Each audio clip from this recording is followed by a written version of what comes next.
संतोषी की मां के गुजर जाने के बाद उसके पिता ने दूसरी शादी कर ली, पर संतोषी की दूसरी मां गायत्री कड़वे स्वभाव की थी। उसे संतोषी एक आंख नहीं भाती थी। एक बार जब देखो तब पूजा पाठ में लगी रहती है, जैसे भगवान गणेश तेरी ही सुनने को बैठे हैं और घर के काम मैं कर लूंगी, तुझे तो कोई चिंता ही नहीं है। और तुमने बस एक गणेश की मूर्ति लाकर रख दी है और लगा दिया बेटी को पूजा पाठ में, जिससे घर के कामों से बच जाए। गायत्री, अगर संतोषी भगवान गणेश की पूजा करे तो उसमें क्या दोष? भगवान गणेश की पूजा करने से मन को शांति और सुख मिलता है। तुम भी इनका नाम लिया करो। मेरे पास और भी काम होते हैं, खाली नहीं हूं जो तुम दोनों के साथ अपना समय खराब करूं। संतोषी बिटिया, ला मोदक का प्रसाद दे दे, मैं दुकान होकर आता हूं। ये लो बाबा, मोदक का प्रसाद। संतोषी भगवान गणेश की बहुत पूजा करती थी और जब कभी वो दुखी होती तो उन्हीं से अपना हाल कहती।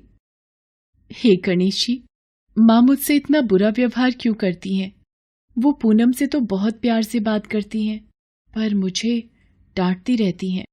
पूनम गायत्री की अपनी बेटी थी और संतोषी सौतेली। ये भेदभाव हमेशा से ही गायत्री दोनों में करती थी। गणेश चतुर्थी के दिन आने वाले थे। लोग अपने घरों में गणेश प्रतिमा की स्थापना करने के लिए खरीदारी कर रहे थे। बाबा, मुझे भी गणेश चतुर्थी महोत्सव करना है, इनकी प्रतिमा की स्थापना करनी है। ठीक है संतोषी, तुम मेरे साथ बाजार चलकर प्रतिमा ले आना, ठीक है? संतोषी खुश हो जाती है और भानु प्रकाश के साथ भगवान गणपति की प्रतिमा ले आती है। अगले दिन, ये देखो बाबा, भगवान गणेश की प्रतिमा कितनी सुंदर है। हाँ बेटिया, प्रतिमा सच में बहुत सुंदर है। अब 10 दिन तक इनकी खूब सेवा करना, फिर हम धूमधाम से गणपति विसर्जन को जाएंगे। बाबा, मैं भी चलूंगी गणपति विसर्जन में। कोई जरूरत नहीं है किसी विसर्जन में जाने की, ना मैं जाऊंगी ना तू।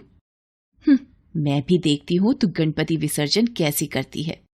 संतोषी भगवान गणेश की प्रतिमा को भोग लगाती और पूजा आरती करके भोजन ग्रहण करती। एक सुबह गणपति की प्रतिमा कहाँ गई?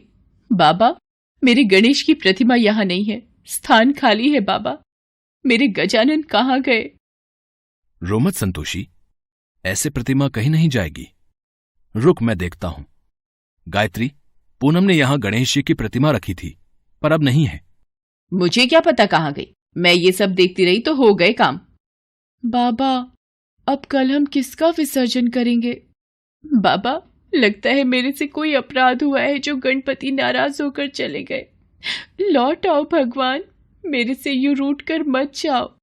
संतोषी बहुत रोती है। भूखी प्यासी वो वहीं बैठी रहती है। भानु प्रकाश उसे बहुत उठाने की कोशिश करता है, पर वो उस स्थान से उठने के लिए मना कर देती है। तभी उसे स्वप्न आता है। संतोषी, मुझे भी प्रसाद का मोदक और लड्डू दो ना।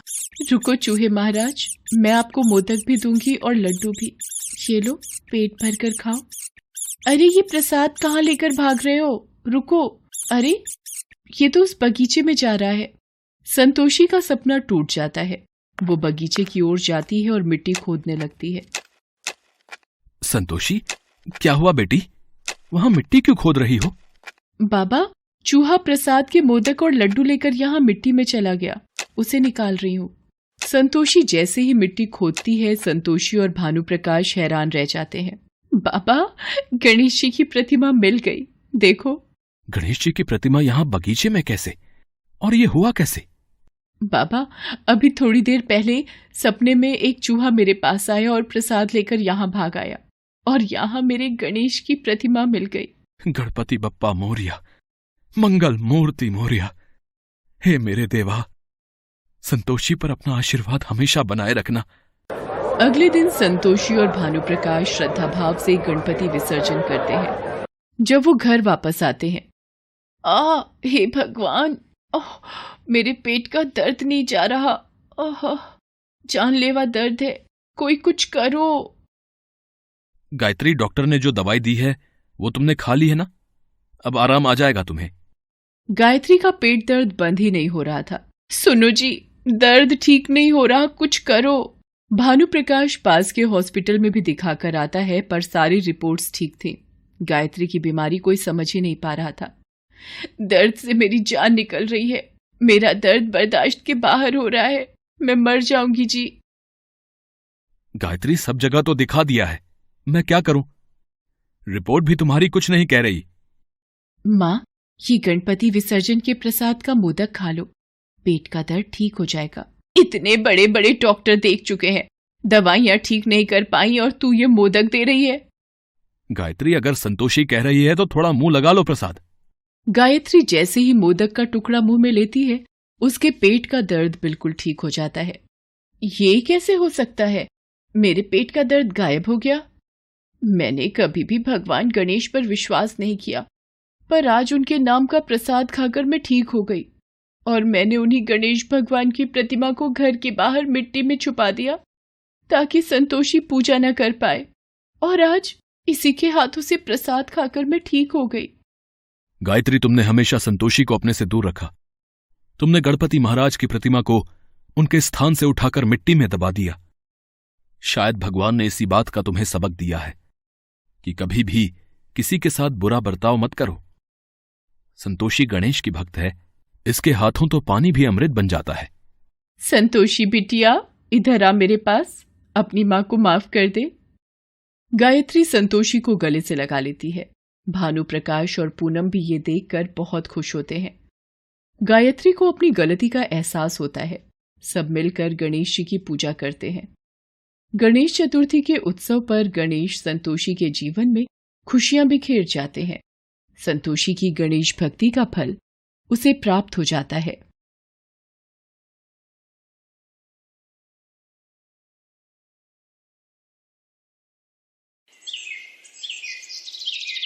एक बार गणेश जी ने पृथ्वी के मनुष्यों की परीक्षा लेने का विचार किया और वो मां पार्वती के पास गए और बोले, माता, मैं पृथ्वी पर भ्रमण करने जाना चाहता हूं और पृथ्वीवासियों की परीक्षा लेना चाहता हूं। ठीक है पुत्र गणेश, जैसा तुम उचित समझो। पृथ्वी भ्रमण के लिए मैं एक बालक का रूप ले लेता हूं। बाल गणेश को तो लीला धरनी थी, इसलिए उन्होंने एक बालक का रूप बना लिया और अपने एक हाथ में चम्मच में दूध ले लिया और दूसरे हाथ में एक चुटकी चावल ले लिए और गली गली घूमने लगे। वो साथ ही साथ आवाज लगाते चले जा रहे थे। मेरे पास ये दूध और चावल है, क्या कोई मेरे लिए इस सामग्री की खीर बना देगा? कोई भी बाल गणेश पर ध्यान नहीं दे रहा था, बल्कि लोग उन पर हंस रहे थे। अरे, कोई नासमझ बालक दिखाई पड़ता है। हाँ भैया, तभी तो ये चम्मच में दूध और चुटकी चावल लिए घूम रहा है। भला इसकी खीर कैसे बनेगी? गणेश बाल रूप में लगातार एक गांव के बाद दूसरे गांव में इसी तरह चक्कर लगाते हुए पुकारते जा रहे थे, पर कोई खीर बनाने के लिए तैयार नहीं था। सुबह से शाम हो गई, गणेश जी लगातार घूमते रहे। अरे, मेरी खीर तो कोई भी बनाने को तैयार नहीं, अब क्या करूं? तभी वहां एक बुढ़िया अपनी झोपड़ी के बाहर बैठी हुई थी। गणेश जी वहां से पुकारते हुए निकले। कोई मेरी खीर बना दे, कोई तो मेरी खीर बना दे, मेरे पास ये दूध और चावल हैं। बुढ़िया बहुत कोमल हृदय वाली स्त्री थी। उसने गणेश जी से कहा, बेटा ला, इधर ला खीर का सामान, मैं तेरी खीर बना देती हूँ। माई, अपने घर में से दूध और चावल लेने के लिए बर्तन ले आओ। ठीक है बेटा, रुक, मैं अभी बर्तन लेकर आई। बुढ़िया एक कटोरी लेकर जब झोपड़ी के बाहर आई तो गणेश जी ने कहा, माई, ये बर्तन छोटा है, अपने घर का सबसे बड़ा बर्तन लेके आओ। बेटा, बड़ा बर्तन क्या करेगा, जरा से तो दूध और चावल है। अच्छा रुक, लाती हूँ। बुढ़िया को थोड़ी झुंझलाहट हुई, पर उसने कहा, चलो बच्चे का मन रख लेती हूँ, और अंदर जाकर वो अपने घर का सबसे बड़ा पतीला लेकर बाहर आई। गणेश जी ने चम्मच से दूध पतीली में उड़ेलना शुरू किया। तब बुढ़िया के आश्चर्य की सीमा न रही। ये क्या चमत्कार है प्रभु, कुछ समझ नहीं आ रहा।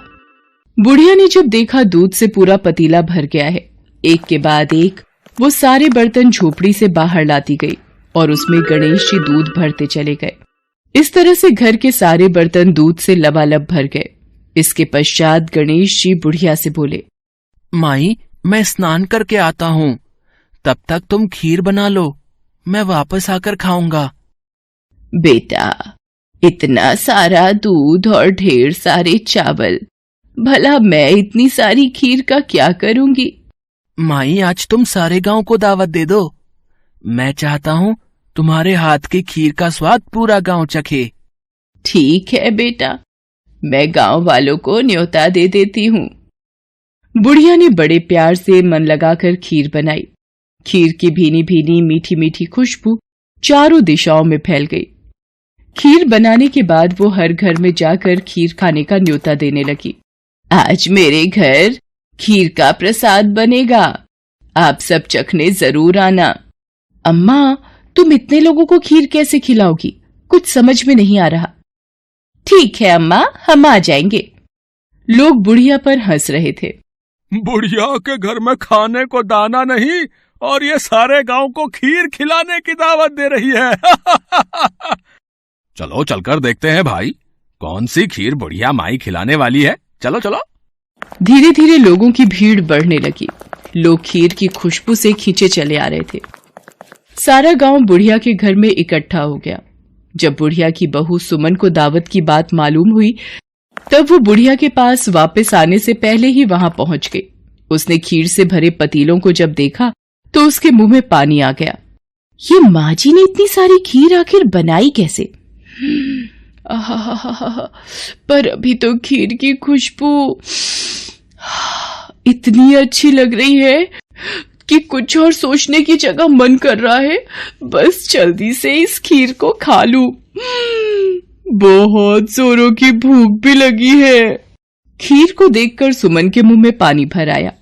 एक कटोरी में खीर निकालकर वो दरवाजे के पीछे बैठकर खाने की तैयारी करने लगी। इसी बीच खीर कटोरी में डालते हुए कुछ बूंदें नीचे गिर गई और गणपति जी को भोग लग गया। वो प्रसन्न हो गए।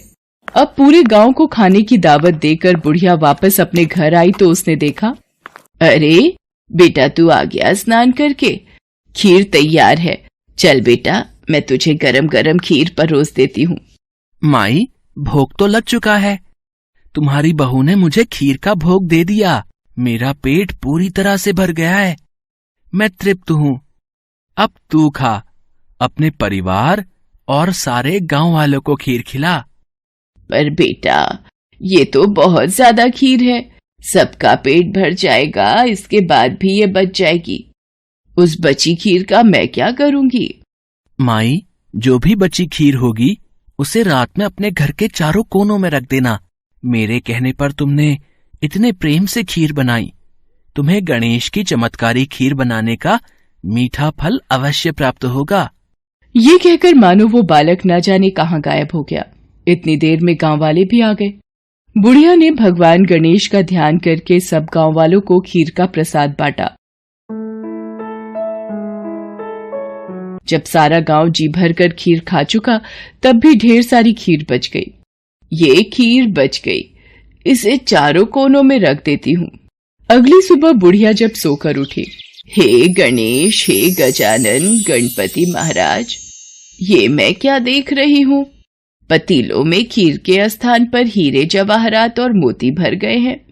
विघ्नहर्ता गणेश जी, उस बालक के रूप में स्वयं आप ही आए थे। आप तो मेरे जीवन के वारे न्यारे कर गए प्रभु। बुढ़िया को दयालुता का फल मिल गया। उसकी सारी दरिद्रता दूर हो गई और वो आराम से रहने लगी। बुढ़िया ने गणपति जी का एक भव्य मंदिर बनवाया और साथ में एक बड़ा सा तालाब भी खुदवाया। इस तरह उसका नाम दूर दूर तक प्रसिद्ध हो गया। उस जगह वार्षिक मेले लगने लगे। लोग गणेश जी की कृपा प्राप्त करने के लिए उस स्थान पर पूजा करने और मान्यताएं मानने के लिए आने लगे। भगवान गणेश को विघ्नहर्ता और सुखकर्ता कहा गया है। वो अपने भक्तों के जीवन की सारी कठिनाइयों को दूर करके सुख, शांति, समृद्धि और वैभव प्रदान करते हैं।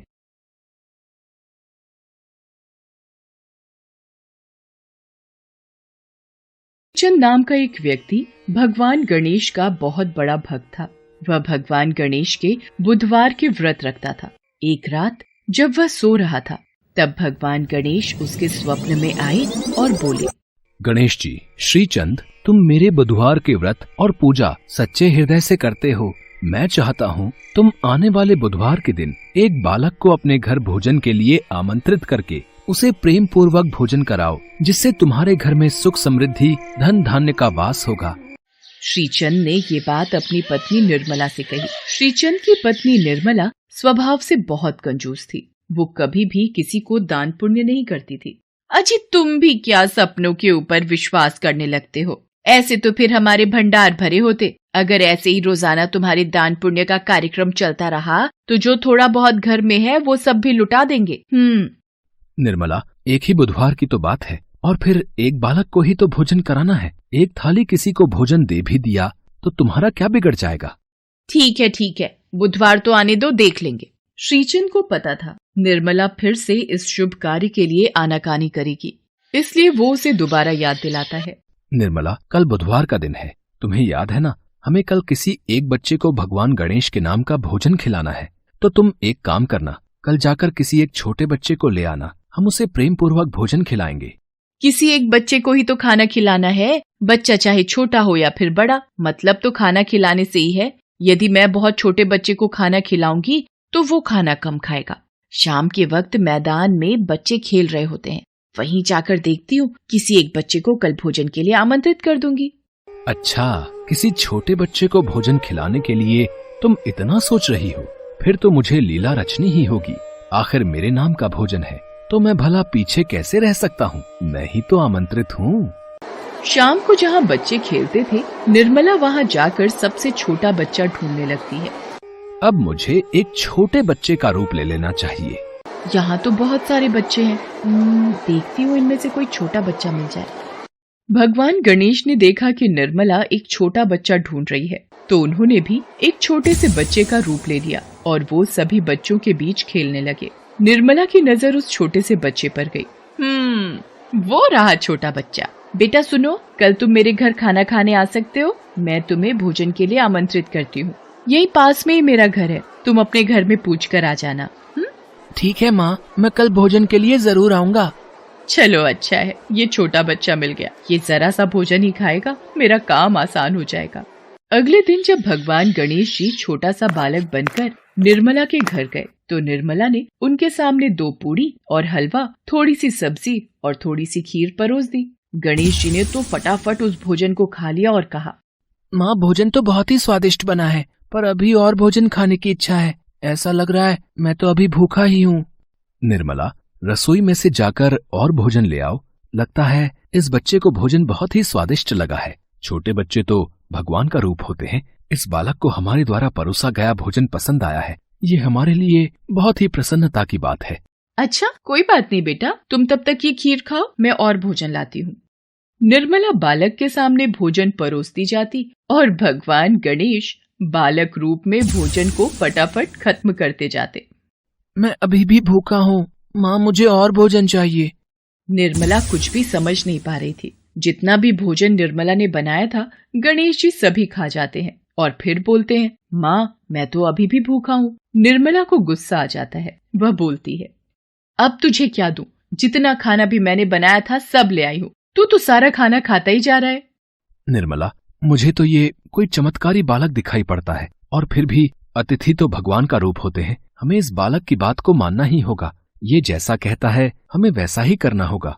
माँ, तुम्हारे घर में अभी भोजन खत्म नहीं हुआ है। भंडार घर में मूंग और चावल रखे हैं, घर में दही रखा है, वो सब भी ले आओ। इस बालक को कैसे पता कि हमारे यहाँ क्या क्या रखा है? कुछ समझ नहीं आ रहा। मुझे तो सचमुच इस बालक पर बहुत गुस्सा आ रहा है। सब कुछ तो इसके आगे रख दिया है, ये तो सब खाता जा रहा है। घर में जो दालें रखी है ना, वो भी ले आओ। निर्मला दालें भी लेकर आ जाती है। भगवान गणेश दाल और आटा भी खा जाते हैं। माँ, वो सामने रसोई घर में जो गेहूं की बोरी रखी है ना, वो भी ले आओ। ये बालक है या कोई भूत दैत्य जिसको मैं घर में ले आई हूँ? मैं तो छोटा सा बच्चा समझकर लाई थी कि ये कम खाएगा। हे राम, अब मैं क्या करूँ? और करो बालक को भोजन पर आमंत्रित।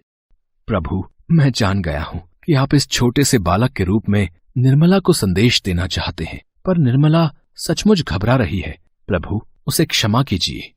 निर्मला रोने लग जाती है और उसके घर में जब अन्न का एक दाना भी नहीं रहता तो गणेश जी प्रकट हो जाते हैं। सामने भगवान गणेश को देख श्रीचंद अपने हाथ जोड़ लेता है। निर्मला भी उस बालक को गणेश जी के रूप में देखकर चौंक जाती है। गणेश जी कहते हैं, माँ, भोजन खिलाने में कैसी कंजूसी। तुम्हें सिर्फ एक बच्चे को खाना खिलाना था और उसमें भी तुमने सबसे छोटा बच्चा ढूंढने के बारे में सोचा। इसलिए मैंने एक बालक के रूप में आकर तुम्हें सबक देना चाहा। कभी भी किसी अतिथि को भोजन के लिए आमंत्रित करो तो अपने सच्चे हृदय से बिना कपट किए भोजन परोसो। प्रेम पूर्वक दान पुण्य आदि करने से घर में सुख समृद्धि, धन वैभव, अन्न आदि के भंडार भरे रहते हैं। प्रभु, मुझे क्षमा कर दीजिए। मैं कभी भी कंजूसी नहीं करूंगी। सदैव इच्छानुसार दान पुण्य करती रहूंगी और अतिथि को भोजन खिलाने में भी कभी कंजूसी नहीं करूंगी। इसके पश्चात भगवान गणेश श्रीचंद और निर्मला को आशीर्वाद देते हैं। गणेश जी ने जो भी खाया था उस सामान का चौगुना कर दिया। घर से जाते समय भगवान गणेश ने निर्मला के घर की जमीन पर एक लात मारी, जिससे उस पुराने घर की जगह एक सुंदर महल बन गया। श्रीचंद को अपनी भक्ति का फल मिल गया और निर्मला को भी सीख मिल गई।